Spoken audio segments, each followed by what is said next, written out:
Good Sunday morning and welcome to Living with Victory. I'm your host, Tony Giorgio, providing and proving that life isn't about waiting for that storm to pass. It's about learning to dance in the rain. It's called perseverance. And I want to let you know that you can listen online. We have streamed the program. The show is on our new website. If you go to livingwithvictory.org and go to the homepage there, it says Listen Live.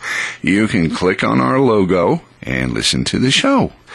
And we'd love to hear your feedback on the show. You can email us, if you like, at livingwithvictory@gmail.com. And remember, this ministry is supported by the generosity of you, our listeners, and our friends.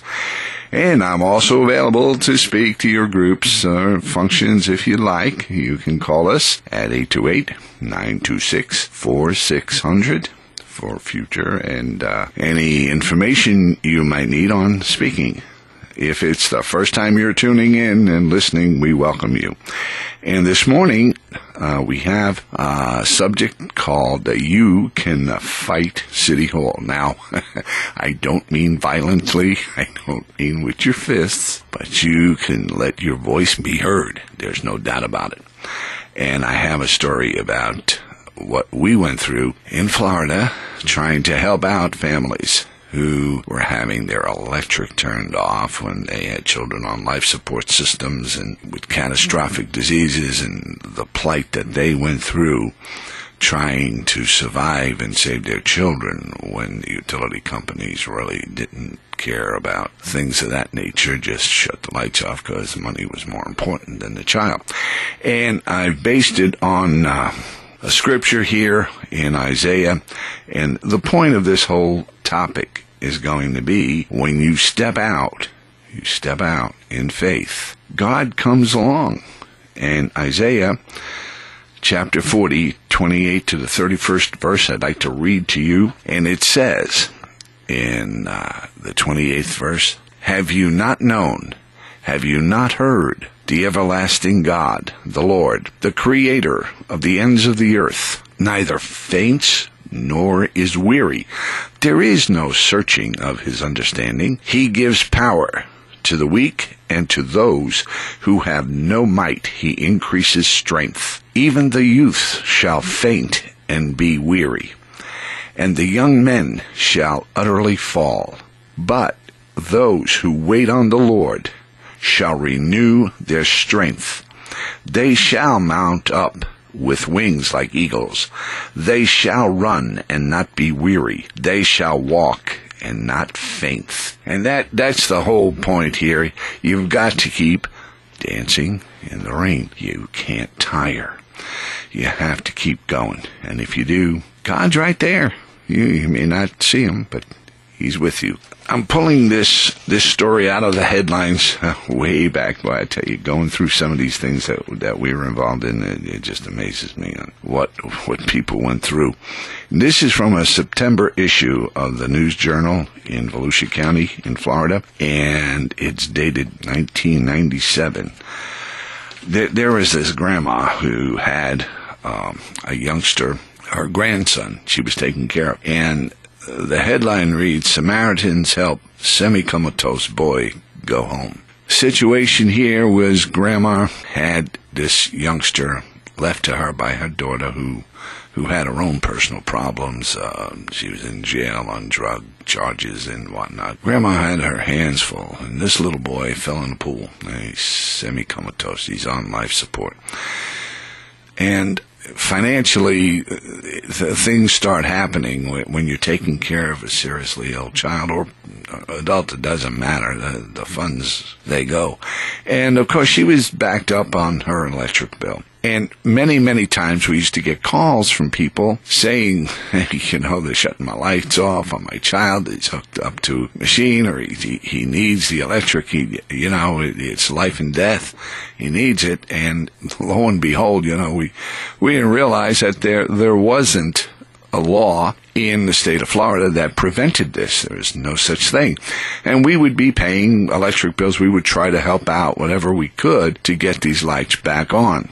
This situation with Grandma and her grandson sparked an awareness that went across the state of Florida and across the country. People were just outraged. They took the child out of the home. That was the Florida Power Company. They deemed her an unfit parent for not paying her electric bill and letting this boy suffer. They pleaded with the electric company for many, many months that this was not a good thing to do. She gave them what she could give them. She had 24/7 nurses, taking care. And there they were. They were in this position, and they took the child, put him in a hospital, and kept him there while the lights were off because they wanted to protect the child. First of all, a child in that condition should not be bounced around and moved around. Plus the fact that she ended up with a hospital bill. They charged her, and she doesn't know if they're really going to pay for this, okay, because they blamed her for the situation, not the fact that the nurse came running out of the house to the electric power company worker and pleaded with him, do not shut the lights off. You will kill him. Don't shut the lights off. And he said, lady, I got a job to do. So it caused all kinds of things here, kind of ramifications. But people came forward. It was, I think, $1,600 that was owed. Actually, when we spoke to them, it was a lot less than that. It was maybe $250, okay? But they had late charges. They had penalties. They made sure that they built it up enough so that she owed over $1,000. Now she's no good. And it just was preposterous. And I stepped into it trying to help out, give them some money. What I did was we went and negotiated with the Public Service Commission of Florida, and we found out that pretty much they were useless in trying to prevent this.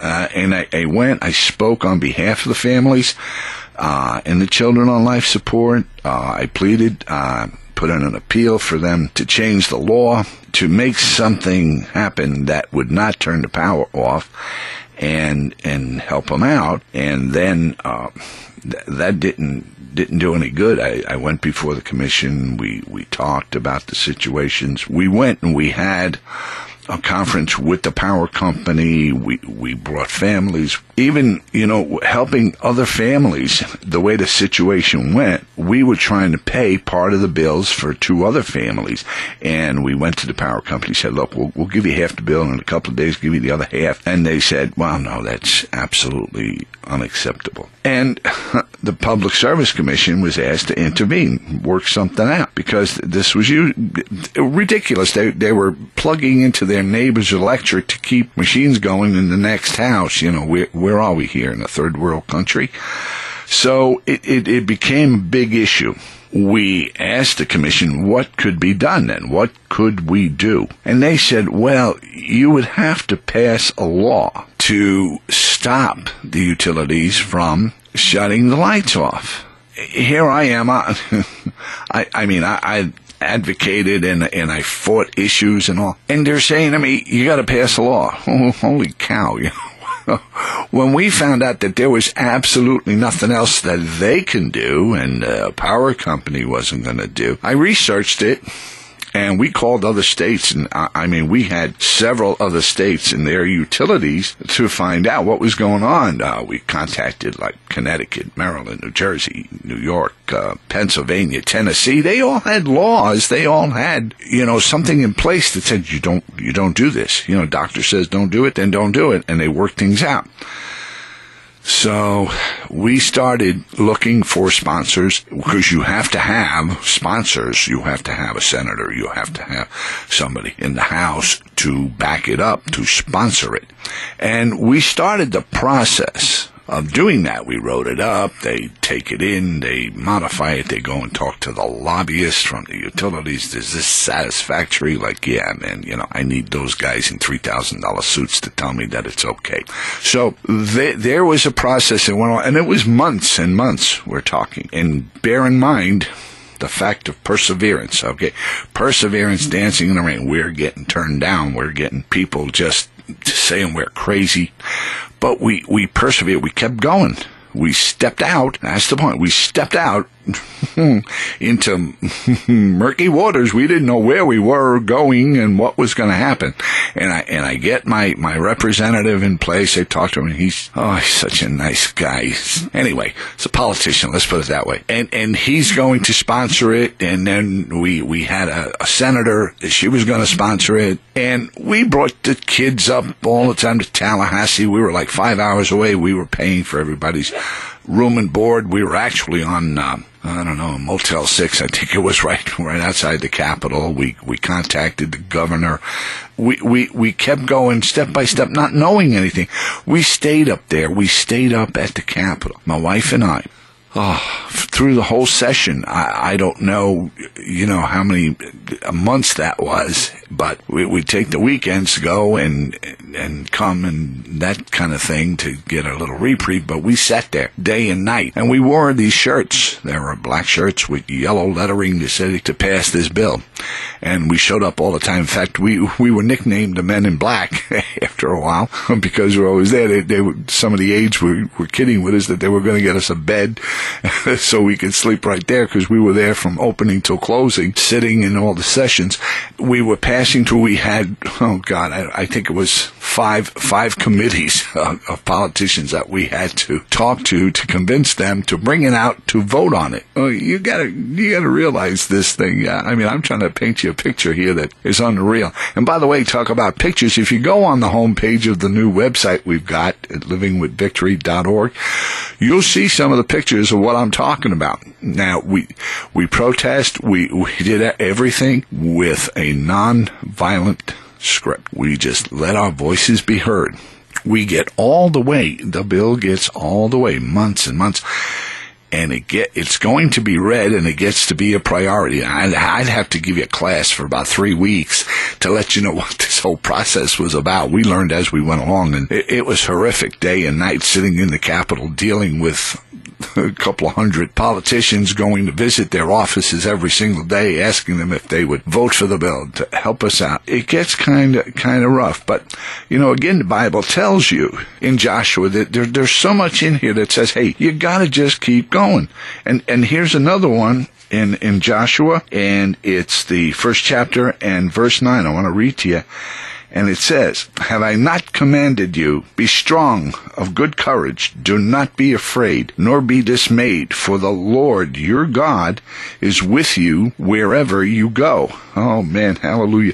That is so true, because understand, I didn't do this. We mortals didn't do this.